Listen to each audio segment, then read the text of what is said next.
Hey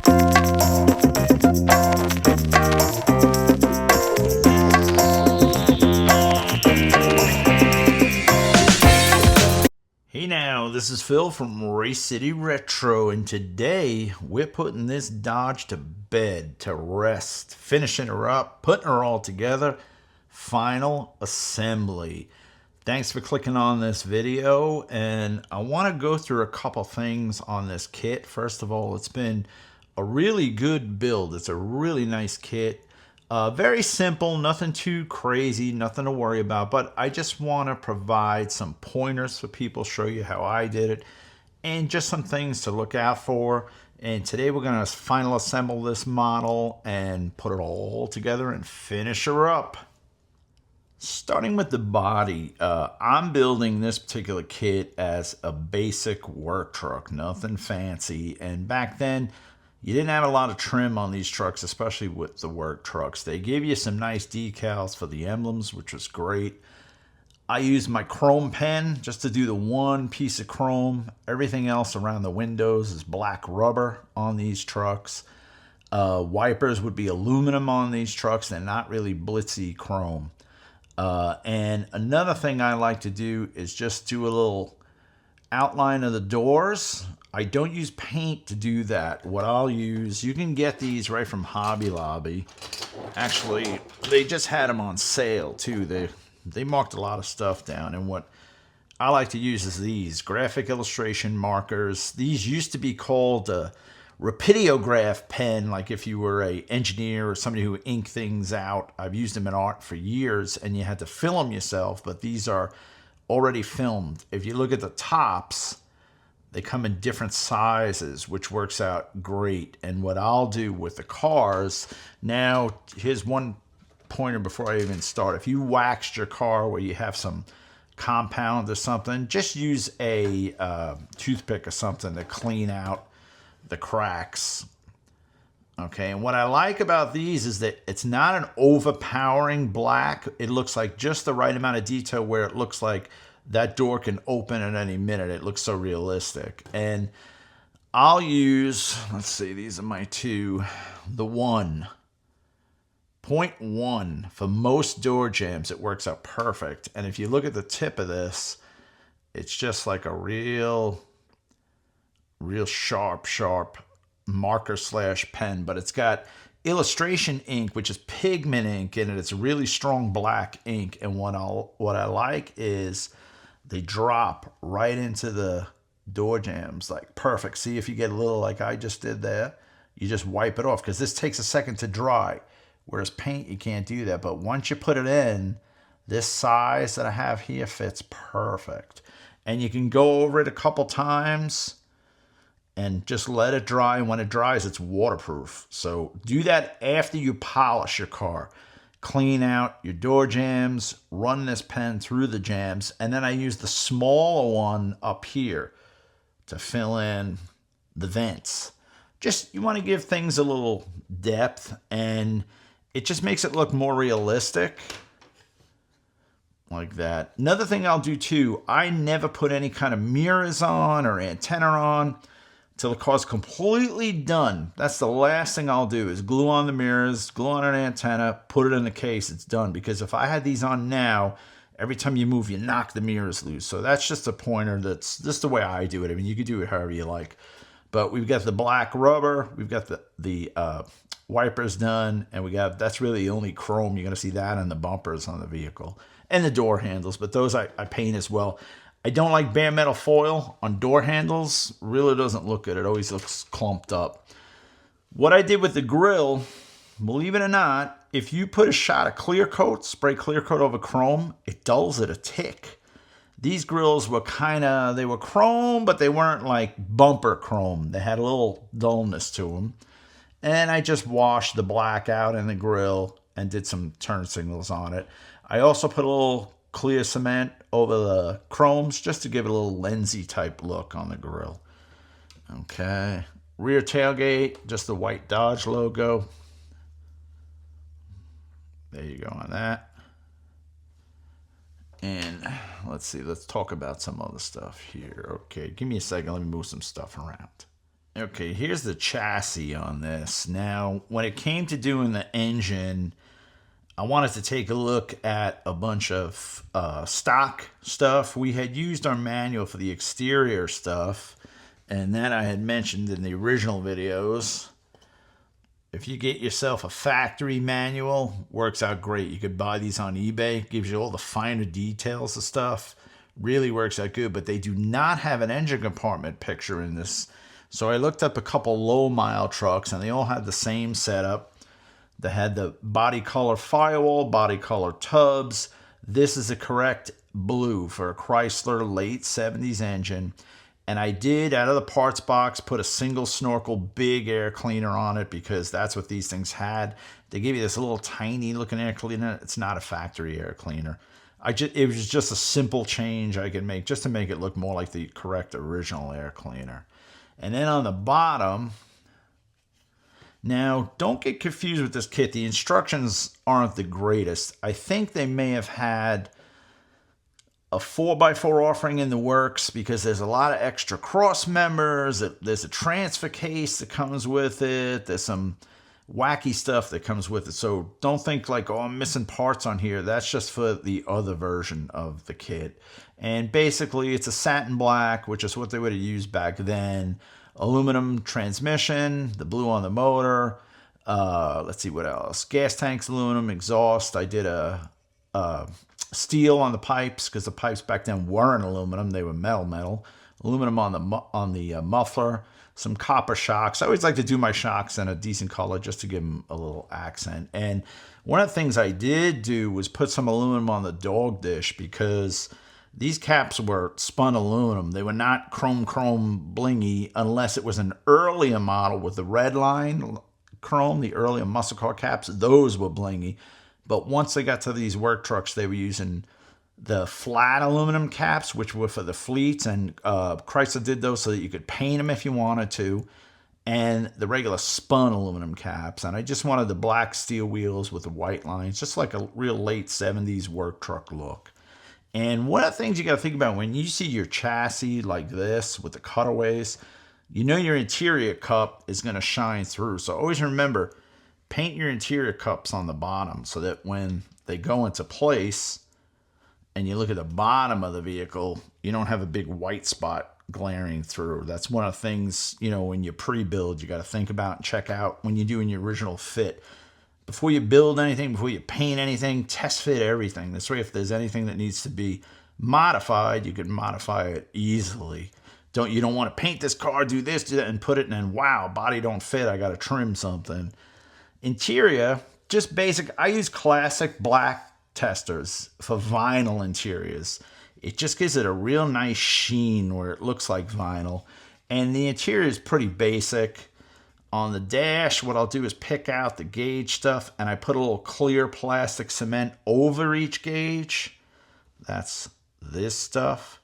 And it dries like a gauge lens, so it makes it look like a real gauge. And this is just a basic interior. The seatbelt just has the clicker buttons painted. That's all you'd see. The rest would be black. It's got the basic shifter in it, factory shifter. A little detail for the button, a little glue string in there. My glue's getting dried up. And it's got the factory tack, which that was an option. It had a clock, I think, on one side and a tack on the other. And it's just a basic work truck interior. And these trucks, just so you know, did not come with any kind of fabric headliner in them. The inside headliner and roof should be the color of the outside of the truck if you're trying to make it, stock correct. The bed, nothing too crazy. What's that? Okay, fuzz, thank you. Taillights in it. Tailgate with the white Dodge. And I just brushed in this stuff so that when you put the chassis on, you're not going to see this, but you'll see like the tubs and stuff. I didn't want to have body color up in there. Most of the time, back then they used to undercoat a lot of these trucks, so you saw a lot of black with that stuff. And then let's see what else. Tires were great. I mean, the tires had such a nice sheen in it. I was gonna scuff them, and then I said, you know what? They just look fine just the way they are. I didn't even want to scuff them. I'm gonna have to black tip that exhaust, though. I always like to just dot the end of it. And as far as the two engine colors I use for Chrysler on this is number 50. Revell email color. I don't know what that means, but it's number 50 for the late Chrysler. Then Chrysler early stuff has this turquoisey color, and this is 55 Revell. That does like your earlier, your 60s stuff. And then I'll use International Orange. Let's pull this one out for my muscle car Mopar stuff. That's got a nice street Hemi orange look to it. That's International Orange. And that's really the three colors that Mopar stuff came in. But let's get this thing together. Firewall was just dull. You don't put no clear or nothing on that stuff generally. And even with the body, I just picked out the wiring, put the master in. That's the wiper motor. That's the way they point on these cars, trucks, I'm sorry, down. Basic heater box, not an AC vehicle. Just regular dull paint, no clear on that. And even on the outside, don't go crazy with clear on these vehicles. In the 70s, they didn't have great paint. The paint was lacquer still, just like what's on this. And I cleared it once, and then what I'll do, you can see the shine. It's got a good shine, but it's not overly shiny. What I'll do, once the paint's good and dry, I'll just use a quick cleaner wax over it, like Meguiar's number 50. And this is marine, so it's actually made for plastic, fiberglass, stuff like that. And that works beautiful. It'll take out any dead paint. It'll just give it a nice, shine on it. You don't have to go crazy wet sanding and polishing. If you lay your paint out good, stuff like that, you don't have to worry about. But let's get this thing put together, and let's get her all finished up. All right, whenever I assemble anything, I always like to put some paper towels down. There's always that one dot of glue that you didn't see, and then you put the roof down, and it always finds it. So the interior snaps in pretty simple on this, and it looks like they're just going to have you glue out there to hold that in. You can put some glue on the interior, but generally once you make that sandwich, everything's going to be okay.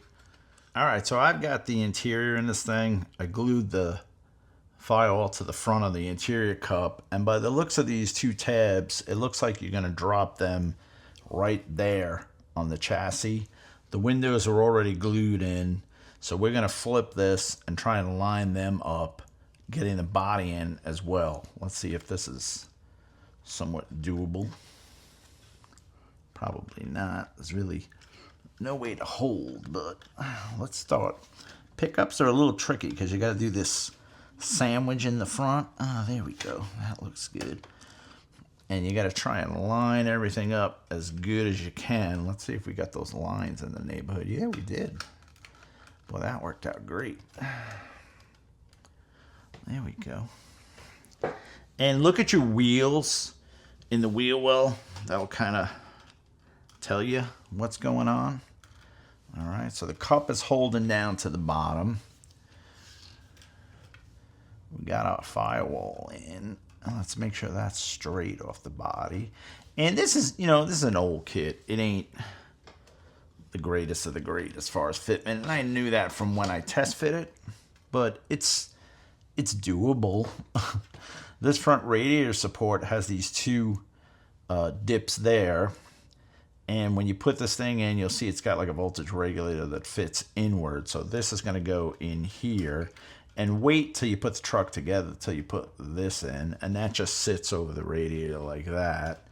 So let's get a little glue in these babies. Whoops. Dip. And that should be enough to hold that. It's got two pretty good sized tabs down there. And I just use regular old testers most of the time. Unless it's something for some reason I gotta get done, super quick. Dinner's ready. I'll just use testers and just make sure everything's good. If you gotta hold things, you could always use a Q-tip or, something of that nature. But that's basically how the front goes together. Let's see, this thing looks a little off to me. Maybe it's there. That's got to come down a tick. There we go. Okay, now we're looking good. All right. And the bed should be pretty simple. but that interior cup is going to glue to the chassis and hold the chassis up to the cab. So let's see what we could do as far as getting this bed to hold down. Okay, when you take it on the back, it seems like this tailgate, it's got these two little nibs on the bottom, and don't forget, put your back of your tailgate on. And they just go in, but nothing really holds them. All right, so I'm thinking when the bumper goes into this slot, that's what's going to hold the tailgate up to where it should be. And it seems like you can kind of glue the bumper in now. Let's get this off the chrome tree. Yeah, that's why, I mean, these are older models, but it's a totally buildable kit. It's not like stuff fits together. You just got to figure things out. Yeah, see that tab definitely, let's move this back a tick so you can kind of see that. The rear bumper has this tab on it that's going to drop into that slot. And that gets glued on right there. So, and once it's on, then the tailgate's got nowhere to go. All right, let's get this glued into place and go from there. All right, so when you're installing your bed, you're going to want to put some weight in it and make sure it's aligned well. As the glue's drying, I have some glue down. I got some weight in the bed. I've got my back bumper on, as you can see. And when you glue that back bumper on, that's what holds your tailgate in. So now your tailgate works. Pretty cool, right? All right, so now we're gonna let this dry for a while. And like I said, you got a little time if you use, that's why I like the regular testers, because you got a little time to do things. And then around the front here, we're gonna work on getting our battery in. I gotta get my radiator hose in, hood on, and then we're gonna put the grill. And like I said earlier, with this grill, I detailed it with a little wash, black, some amber, and I put a coat of clear on it because as you think clear would make it shiny, it actually takes it down a tick and makes it a little duller, so it looks a little more like, you know, the real grill. And that's going to go right in there. We'll have to prop that up, let that dry a little bit too. And front bumper, I think the front bumper just glues onto these tabs because I don't see any type of brackets or anything on this bumper. Let's take a look. I'm trimming it out now. And this was a great build. Now see, you just have two lines in there, so that's how you center it between the tabs, and then it glues on. You'll have to prop something up against it, a paint bottle or something to hold that. Oh no, and actually there's another piece of body that goes in there too, which I have right over here. It's going to go under the grill. But all in all, this kit really went together good. Let me get these little finish things done, and then we'll get it all together and get it on the turntable. All right, so here we go. She's all done, put together, glued up. The only thing I still have to do is the mirrors. I don't put that on till the very end. This way you don't. Otherwise, if you put your little tiny mirror, especially the ones on this are real fragile, they're gonna break off. So you want to put them on once and then put the kit in the showcase, call it a day. And I'll probably put an antenna on it as well. Love the build. Nice, easy go together kit. No real pitfalls or anything to worry about. And I completed my goal. I wanted to build a cheapy work truck in a original 70s color. And this color is very close to the original color, the citron green that these trucks came in. It's about the closest you can get off the shelf. I love the black wheels. I love the white wall tires.